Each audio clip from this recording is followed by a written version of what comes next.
Because documents arrive to us from all sorts of different places, some of them not necessarily particularly clean, they need to be assessed for contamination.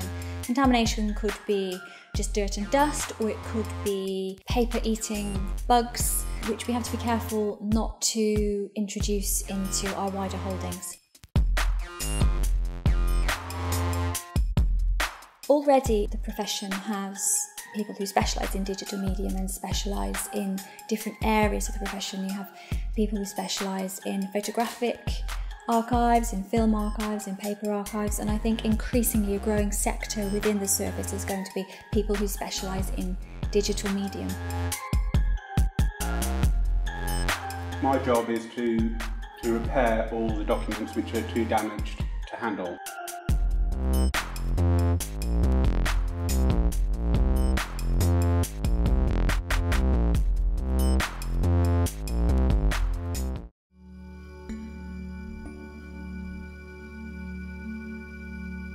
Something that all archive services are noticing is that with digital medium there is more material that is being deposited, more is being created, and less is being deleted or discarded.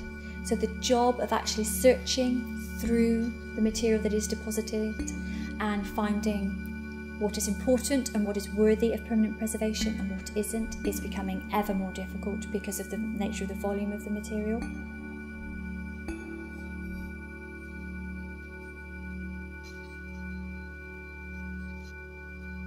The preference that people have for using print or archival material, actual documents, as opposed to using digital versions over the web or via their laptop or iPad or whatever, that tends to be a personal thing.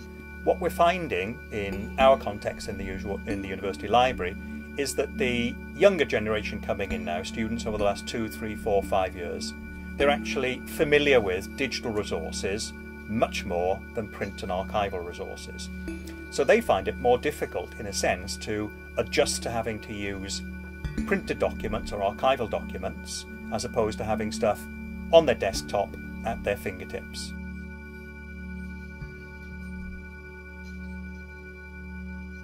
After the documents have been into conservation and they've been conserved, that's when they come into here, which is where they are catalogued. An archivist or archivists will look through a collection of documents and will write a description of what those documents are.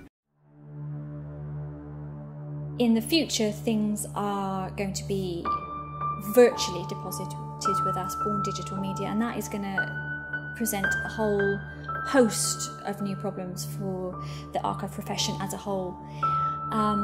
Because we've been collecting and preserving paper medium for hundreds of years now, the knowledge base is built up. We have a great amount of expertise. It's very tried and tested. With regard to born digital medium, it's a completely new intellectual space, and it's something that the profession is still grappling with. So we're going through not just the digital revolution where masses of material are being made available over the web, we're actually going through a digitization revolution where we don't know what the answer is to conserving all of this huge amount of material which we're digitizing. That's a big question for the future, and it's going to involve a lot of people's time and a lot of money to come up with the answer to that.